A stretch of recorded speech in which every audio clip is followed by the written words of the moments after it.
gentle marketers. Welcome back to episode 86 of the Gentle Business Revolution podcast, the show where we talk about marketing your business by disrupting the current marketing paradigm and changing it to a gentler approach, one that's based on empathy and kindness. I'm Cecilia Croce, as always. I'm the host on this show, and you know that you're in the right place if you are a heart-centered entrepreneur or change maker who is looking for a better way to market your business. Or you might also be a marketing impact pioneer. So that's someone who's working in an organization, maybe a B Corp, maybe another small organization who does business for good. Before we begin, another quick reminder that our next circle call is coming up on April 21st. So in the Gentle Business Circle, we are a small bunch, about 20 people, 20 gentle marketers who get together once per month to help each other in this journey towards a more gentle approach to marketing and business. Members of the circle come from a broad background of business types, sizes, and growth stages. We have business coaches and consultants, branding specialists, virtual assistants, life and health coaches, financial consultants, leadership coaches, marketing professionals, and many more. And there is no discrimination depending on revenue in the circle. So no need to be in the 6 or 7 figure club. If that's where you're at, great, we'd love to have you. But know that in the circle, we don't typically measure success by the number of zeros in your revenue. Besides very pragmatic business information, we also hold space for the human connection, so the doing and the being. We really create something new and different, a modern leadership model that's focused on the inclusion of everyone's unique life and business experience. So if this sounds like it's for you, you can check out all the details and sign up at sarahsandcroce.com/circle and choose the monthly investment that feels good to you and suits your current budget. So today's episode falls under the P of partnership, and today I'm talking to Cecilia Wessinger. Cecilia is an entrepreneurial ecosystem builder and founder of Mass Collaboration. Her work is centered on collaboration, equity, and community culture. As a certified cultural competency and unconscious bias facilitator, she moves conversations beyond diversity and inclusion to connecting, engaging, and belonging. Her entrepreneurship path led to winning startup competitions, a former lead organizer of the Kauffman Foundation's 1 Million Cups, and a multiple-year U.S. delegate to the Global Entrepreneurship Congress. In addition, she works with Future Agro Challenge Global and currently serves on the board of Startup Champions Network, the Institute for Work and the Economy, and has served on over a dozen nonprofit boards in her local community, ranging from the arts to education and entrepreneurship. She's a former travel industry professional who has lived, worked, and traveled throughout the world. Her favorite person is her son, JD, who is currently exploring and enjoying his own global adventures, though Bruce Springsteen is high on her list as well. So together in this conversation, we address her role as an ecosystem builder, the components of an ecosystem, that people are really the new companies. We also look at different levels of engagement in mass collaboration, the importance of communication, and so much more. So let's talk to Cecilia. Hi, Cecilia. So good to see you. How are you? Hi, Sarah. I'm good. Thank you. Thank you for having me. Yeah, I'm really looking forward to this conversation about ecosystem building. Just the term itself, it's like, sounds mysterious and exciting at the same time. I think if we think about entrepreneurs, and I usually talk about ecosystems in terms of, just like the web and the website and all the marketing around it is an ecosystem. But that's not what we're talking about today. We're talking about collaboration and partnership and that kind of ecosystem. So I'm really excited and looking forward to our chat. So why don't you start with explaining what ecosystem means to you and what your role is as an ecosystem builder? Ecosystem building is such a buzzword these days. And back in 2017, when I got invited to this convening, I didn't know what the heck it meant, right? And now it's what I do. So ecosystem building, to me, ecosystem builders connect people seeking resources with the people that have them. So it's identifying, engaging, and supporting people and organizations to connect and move forward in collaborative ways. It's a little bit different, there's a difference between connectors and networkers. I think of networkers as the people that go about to events and they pass out business cards like they're shuffling, like blackjack deck. And it's like, oh, I got a card, and then this big stack, and then they never do anything with them. And that you may be networking, but you're not actually doing the connecting, right? So, and with an entrepreneur's journey, it goes from ideation to revenue, and that path in between ideation and revenue, that's that valley of death where companies go to die or they go to flourish. And the job of an entrepreneur is to navigate that chasm as quickly as they can before they run out of energy and funding and they burn out and, the sanity factor. And each one's path is very unique. And so ecosystem builders help them guide and navigate. And maybe we don't know the whole path, but maybe what we can do is get them 2 or 3 steps faster or in the right direction, so they don't go wandering around and fall into the rabbit holes and get stuck. So that's what I see as the role of an ecosystem builder. And my role for the past few years has been more across nationally in the United States and on a global level. So I've had the honor and the privilege of working with ecosystem builders worldwide and connecting them to each other and fostering collaboration across those borders. So I think part of the idea of an ecosystem is that is it ecosystem developer? Is it ecosystem whatever? Is it even with ecosystem? And I think that now that the word has caught on, I just want to get past that. Let's not argue about the terminology anymore, right? The world is saying those words. So let's just take it. And I think of a builder, somebody who builds, takes the resources that they have and the plans that are in place and executes on them. So they start building. And just like a good foundation or a structure, it has a framework, it has scaffolding. So done is we helped foster this scaffolding for the top down and the grassroots, the bottom up, to meet in the messy middle and to work together in a way that actually helps give some effort to the structure, right? Scaffolding should be flexible, because you don't know which way you're going to go. Sometimes you need to, as a builder, shore up one side because it's a little weaker on that side. And it's more like a guardrail. It's not meant to be there forever, right? But at least when there's scaffolding, they all build in a direction with momentum, as opposed to these disparate measures. We think grassroots is great, and grassroots efforts are really important. But unless you have some support structure, it just kind of dissipates, right? And it goes into those rabbit holes. Sorry, can you give some examples of these structural things that are part of the building and the scaffolding? Yeah, so what we've come up with are these E-ship goals, these 7 pillars, let's say, of the things that you should think about as you're building or firming up a community. So they were based really loosely on the UN Sustainable Goals. So UN Sustainable Development Goals, 17 goals or the world will implode.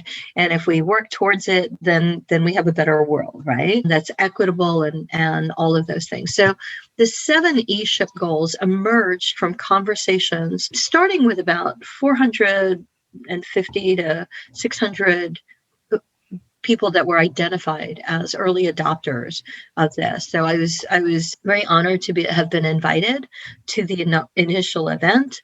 We talked, we had these things called missions, and said, hey, if you were making this thing, that thing that you do for free, like if you were making this thing an actual profession, what would you need? And so out of those conversations evolved these 7 goals. So the 7 goals are, we start with goal number 1, which is inclusive field. So the field should have diverse perspectives, diverse experiences, diversity of demographics and major identity markers, and also the things that you can't see, so that there's greater awareness of differences, right? That we come together and actually think about the inclusion of all of these, right? It's not separate in that way. And then we go to collaborative culture, which is playing nicely in the sandbox. So now you have all of these people together, and do they play nicely in the sandbox? How do we foster that collaboration? A shared vision, goal number 3, is about having a North Star, having something where you're all aiming in a certain direction, so that we're rowing in the same direction and moving that way. So it's whether you're in the peak or the valley and wherever you're coming from, that we aim towards. And for most of this work around entrepreneurs, it's about putting entrepreneurs front and center. Now, the hard part about putting entrepreneurs front and center is, if you ask an entrepreneur what they need, the number one answer they will always give you is funding. Right. But if you ask an entrepreneur what they need the funding for, then they will tell you 100 different answers, right? Of what they're going to use the funding for, Right. because it's very unique to them. So if we have a shared vision of what we can do to eliminate those barriers towards entrepreneurship, then we're working towards that vision, that mission of here's what we do together to support. Goal 4 is connected networks. And that's where you take the people that are working in those silos and you get them to start talking to each other. Now, there's always pushback on silos. And I don't think silos are the problem. Silos are where you laser focus and get stuff done. You need to actually focus in, and you can't be all over the place. The problem is the communication between the silos. They need to be permeated in a way so that I can kind of come over, not to steal your idea, but if I get a glance, Sarah, at what you're doing, then you can see what I'm doing, and maybe we can work in tandem because our efforts are aligned. Maybe it's a sidecar. Maybe it's not. Maybe what we're looking at is, oh, you know what? You're taking care of that. I'm going to pivot and do something else. So that communication and those connected networks make us stronger. So we don't duplicate efforts. We don't overlap. There's not a scarcity mindset because you have a greater awareness of what's going on. I love that. Practical, right? Goal 5 is practical metrics and methods. So it's a way to measure where you are and where you want to go. If you don't know where you are and where you want to go, then you seem to go around in circles, right? Where you have no direction. And so that helps us move the efforts forward. Universal support, the idea of inviting people into the ecosystem or awareness of the ecosystem to put out messaging so that people can help support in all those ways. And then comes sustainable work. So that's goal 7. And it's about having maybe certification and accreditation so we can learn to do it better and be paid for the work that we do, right? 10 years ago, 20 years ago, there wasn't a role called project management. And now there's certification, accreditation, there's a body of work and there are job descriptions. Well, we want to do the same thing with ecosystem building. Now, threaded through all of these, not as a separate goal, but threaded through all of this work is storytelling. And just like you shared in your book, it's really important to tell a story. That's how people resonate. It opens up hearts and minds. So maybe in goal 5 with practical metrics, it's more about case studies. Maybe for universal support, it's more about a public service announcement and all of those things that work together. And we have some great people who have been writing stories specifically about ecosystem builders. There's so much in there, and I want to unpack it a bit. Just in general, it's interesting because when I hear ecosystem and when I hear scaffolding and I kind of hear, building the foundations, I think like processes and, kind of structural things and all these like very pragmatic things. And what's so beautiful about what you just described is that these are all kind of intangible things, but they are what are the most important things of entrepreneurship. So how did these discussions, I'm so curious how these 450 people all agreed that this is the most important thing and not like, you have to have an accounting system and you have to have, I don't know, like, all these things that we usually think about when we're building a business. And you went, like most of the goals are kind of like, emotional intelligence, and let's collaborate and let's be diverse and let's think to create partnerships. So how did these discussions go in that direction, do you think? I think that the people that came to, so the Kauffman Foundation based in Kansas City is probably the most recognizable foundation globally around entrepreneurship. And Mr. Kauffman's legacy was to support entrepreneurs. And about 5 years ago or more, Victor Huang, who was the author of The Rainforest, wrote the book about the rainforest and back in 2011, I believe it was, and talked about the idea that environments to foster entrepreneurship should look more like rainforests and not like plantations. Mm-hmm. And so there's a wonderful podcast, TED Talk that you can pull up. The year before that, the first time that entrepreneurial ecosystem was used recognizably was when Dan Eisenberg from Babson wrote a Harvard Business Review article and used the term entrepreneurial ecosystem. So it started to take place. I feel like we're about a decade into a movement, and 20 and 30 years it takes for a movement to take place, right? The Industrial Revolution did not happen overnight. It was a series of events. So you had Dan Eisenberg write that article, you had Victor Huang write the book, Brad Feld wrote Startup Communities, and we were off, right? And in 2017, Victor was the vice president of entrepreneurship at the Kauffman Foundation at the time. And the whole rally cry of the foundation was, let's eliminate the barriers. Let's make it easier. People should be able to be entrepreneurs. And what do we need to do that?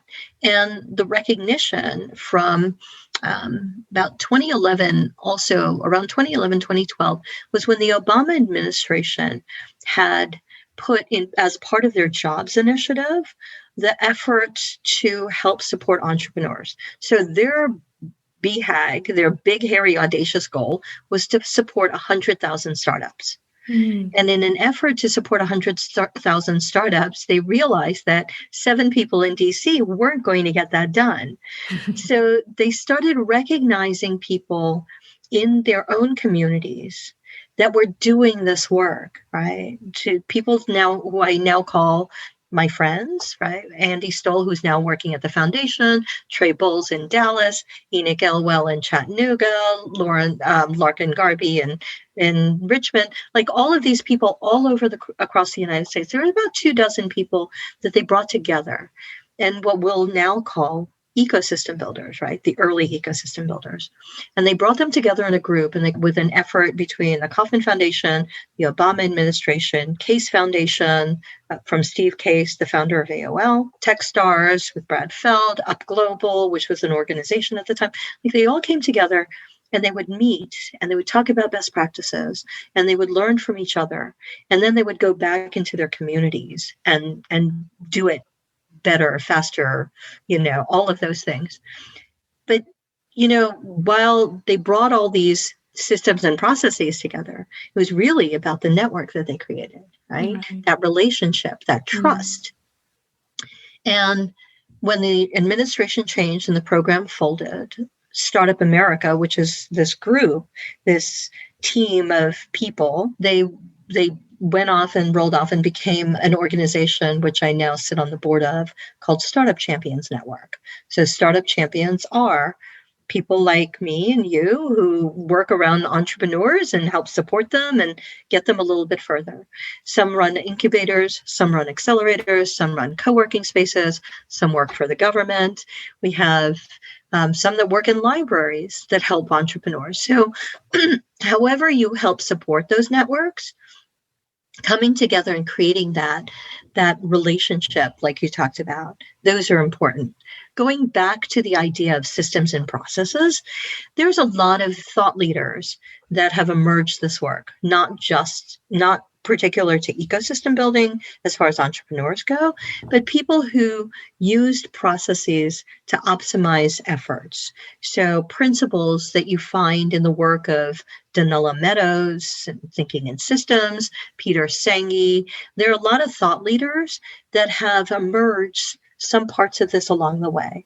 So as good entrepreneurs do, we've taken ideas that have worked in other places and we've adapted them to see how we can increase. So the challenge of that is, we talk about intangibles or soft skills, and we make it sound like soft skills are not as important. Yeah, I don't they're think like that a nice to have, right? They're considered. Right. It's the fluff, right? Yeah. The ecosystem building is very woo-woo. Yeah. When you talk about economic development, it's like, if we get it, great, but like really we want to focus on this other stuff. Yeah, we want results, right? Right.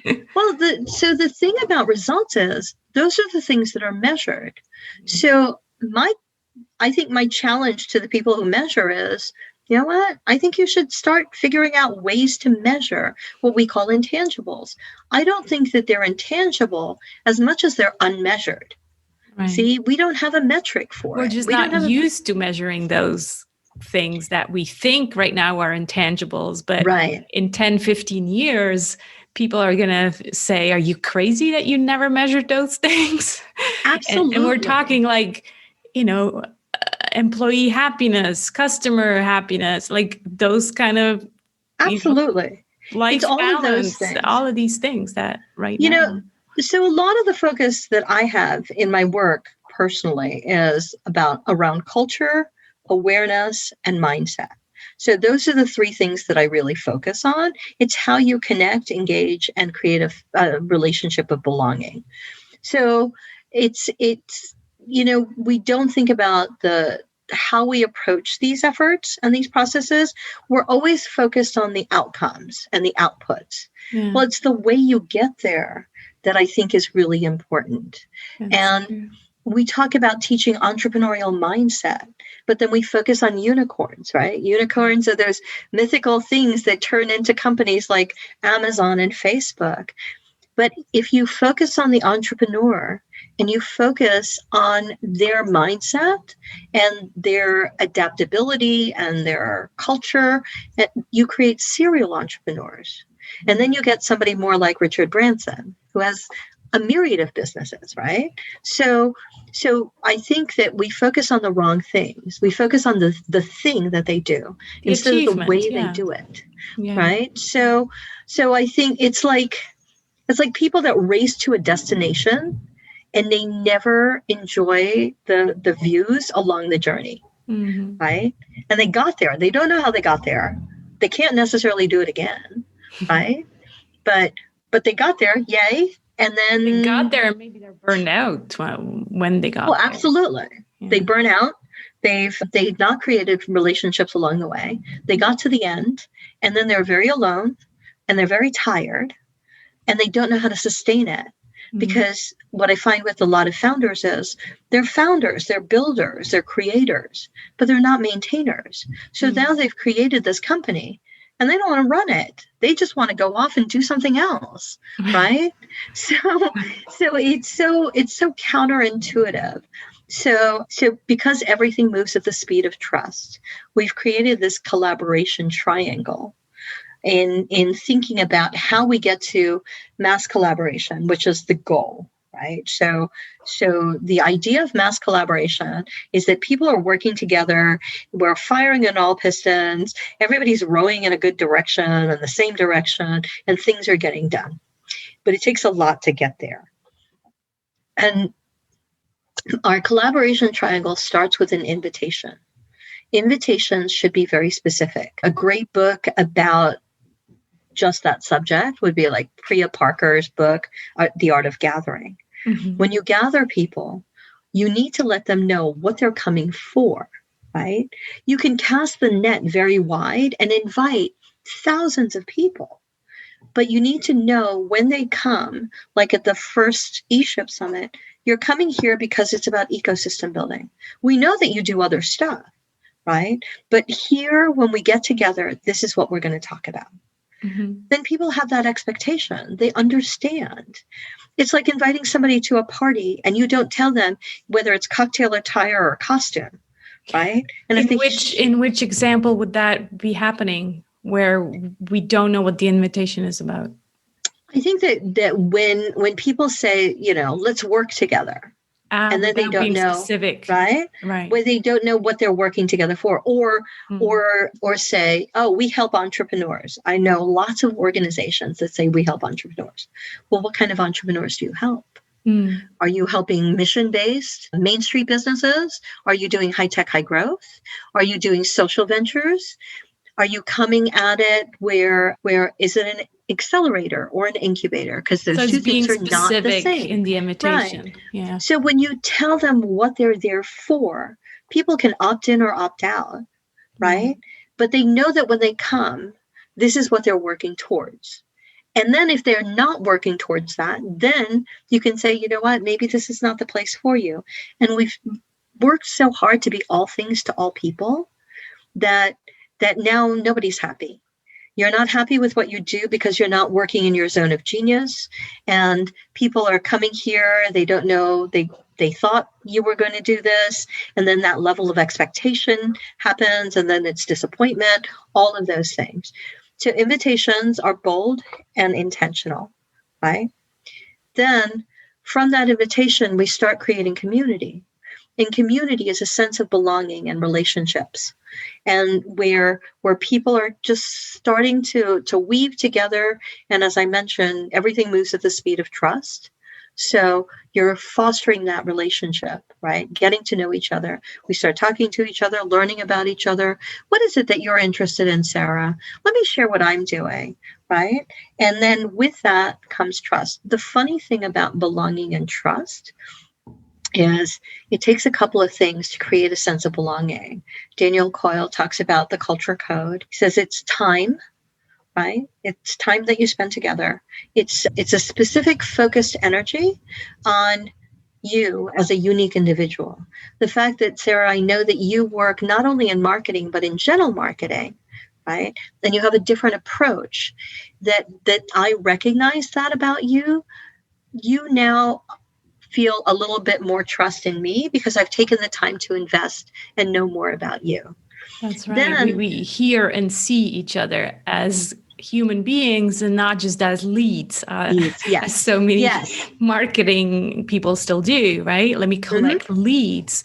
Well, what is a lead to you? Is that just a person with a dollar sign on their face? Absolutely, yes. That's what it becomes, right? It's very dehumanizing and it's very transactional.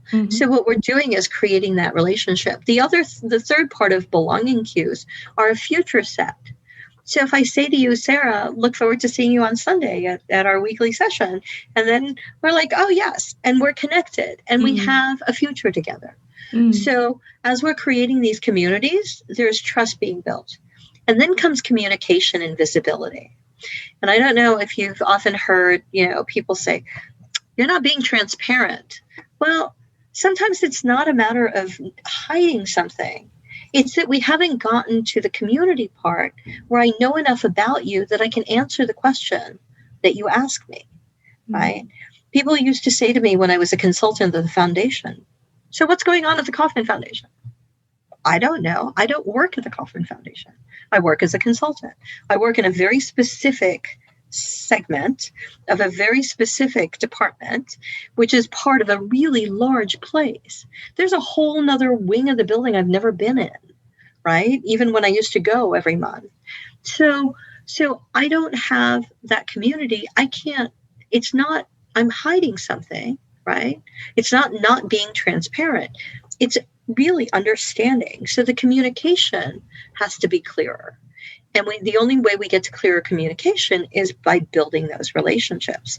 So now we get to the visibility. Then I see what you're doing, you see what I'm doing, we know a little bit more about each other, and then the communication flows, right? So then it's like streams of relational communication. Then comes coordination and alignment. See, so now that there is all of this information going back and forth, now we can better convey the things that we need. So there's alignment. Alignment in communities are like traffic laws. You don't have to follow the traffic laws, but if you don't follow them, you're greater chance of crashing, right? It takes clear communication, like the traffic signs, so you know which direction to go in. And as we coordinate, then we talk about what I mentioned earlier, that connected network, that permeating silos, that ability to go, oh, let's go this way. No, I'm going this way. And so this alignment happens where there's a free flow, but we're not constantly crashing or overlapping or duplicating. You know, those people that go the wrong way down a one-way street or drive 70 miles an hour down a side street? Most of the time, it goes all the way back to the community thing. They don't care because they don't have a relationship with the community. It's easier for me to get from point A to point B by going really fast, as quickly as I can, in the shortest direction. But I don't do that because as part of a community, we found out that if we navigate these streets differently, then it's safer. The community is better off, right? Kids can play and you don't have to worry about the cars coming the other way. But that all goes back down to that community part. When you feel like you're part of a community, then you're more apt to coordinate and align.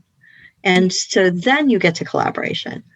The funny thing about this triangle was it looked very much like a pyramid, like a Maslow thing to get to actualization. And then a friend of mine who works with inclusive ecosystems, Faye, who works at Forward City, said, you know, I've always thought of Maslow being really upside down because when you self-actualize, you're actually greater than you started. And so we flipped this triangle upside down and said, wow, this is the way collaboration happens because collaboration is greater than yourself. I love that. Yeah, that's so true. That I've never heard that before, but it's so true. The Maslow's pyramid should also be on its head. I think, I think it's just time that we turn all these kind of existing systems on their head, because you're right. It's just, that's where the growth is. It's in the collaboration. And I think this pyramid or triangle can totally be applied to, yes, ecosystem building and community building. It can be applied to marketing because marketing is communication. And if you communicate, you get alignment and then you get collaboration. So it can be applied to so many levels and different things in entrepreneurship that, I think it really makes sense. I want to also mention one sentence that kind of stood out to me in the resources that you sent me. And you said that people, or it wasn't you, but it was in the document, people are the new companies. So as we start to wrap it up here, I'd like you to comment on, this idea of people being the new companies. We talked about mainly about entrepreneurs and startups. How do the 7 goals and how does the triangle apply to, the bigger corporations where maybe right now the people don't feel like they have some of these things that we just mentioned? Do you think those kind of people will be the new companies going forward? Like thinking about millennials, right? They don't want to work in these big corporations anymore. So is that what this phrase means to you, or what does it mean to you? It's a funny thing when you talk about, because studying in the cultural values that I've studying about millennials and their exit, right? 60 some odd percent of millennials are always looking for another job. Right. So the term of how long they stay in companies are like 3 years. So, but the interesting thing about it, I don't think that what they're seeking is another job or another company. No. It's about seeking purpose. Right. And so what happens is it's become such a transactional nature, right? Where companies are looking for your outputs. They want you to work X amount of hours for X amount of pay, and then give me X amount of product and we're good. And there's not, and I don't think that, the work-life balance to me is not like a ping pong table in the break room, right? Or that's the gym downstairs and the childcare. Right. That's how they got you to work even more, right? Right. They're like, we'll provide everything. You just stay here night and day, and we got you covered. I think that the beautiful thing, and people are hot and cold about companies like Google. But when you look at companies like Google that have allotted a period of time for you to work on your own project. Now, the cynics among us have said, oh, but then it becomes part of their intellectual property, and then you become, that for the company. And I'm like, but they get to work on the thing that they want. Mm-hmm. See? And it's not that one gets over on the other one, right? But if you're in a corporation that says, hey, if you come up with an idea and we can help support the growth in the idea, and you become an entrepreneur, right? You can work in a big corporation and have that idea flourish, and you get something out of it and we get something out of it, and it's a win-win. I think that's a beneficial thing. You get the support that you need and the security from working in a large organization. In the meantime, the organization gets innovation and creativity out of its employees. Everybody is happy, right? We started looking for wins and losses, and we started looking for, how one is more advantageous than the other. And it became transactional, and it lacked that beneficial thing. And I know you and I are part of a group when we talk about that Adam Smith quote about the butcher and the baker, and it's not through their benevolence, but their own self-interest. You know what?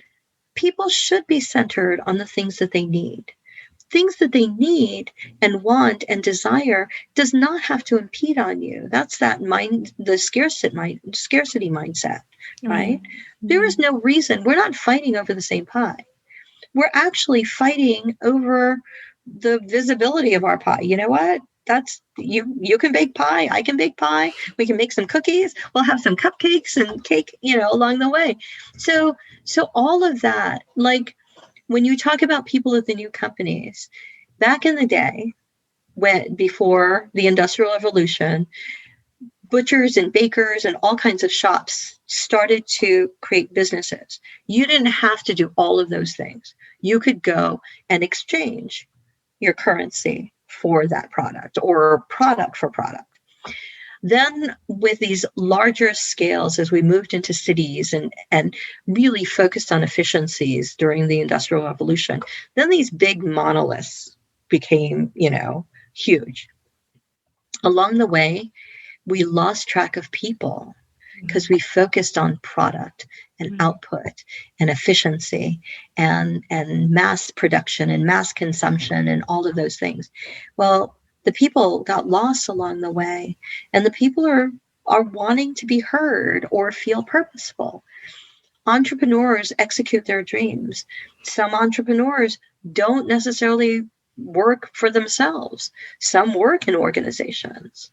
And it's having that organization remember to value you, right? So when people are the new companies, they know that if they can't operate in this big system, they can go off on their own, because you know what? Technology has caught up. Globalization has happened. So I can be a solopreneur and go out and do the thing that I meant to do and be supported. And now I can scale. I can connect with wider audiences. So I don't need those structures. The thing is, economic development, the model is largely based on that industrial age model. And now it's evolving, right? Economic development people are starting to look at ecosystems as not that other thing that's going to combat the thing that we're trying to do, but it's an evolution. Like we're working together to find out what the new thing is. So I love the idea of being able to work and merge and grow that together. I agree with that. And I almost think that the new generation, so if we take that phrase, people are going to be the new companies, yes, they will either become entrepreneurs, they have their own companies, or they just change the companies. Not or, and they will change the existing companies, right? And they will implement these 7 goals into the existing companies that just don't feel good anymore, right? Yeah. I think that's what we don't know when, but it will happen faster than we think. Seeing the evolution that we're already seeing signs everywhere that that's what's going to happen. I think it's already happening, right? It's emerging. And the idea of these 7 E-ship goals are they're fractal. So they can be used for small communities of 100 people. They can be used for companies. They can be used for organizations.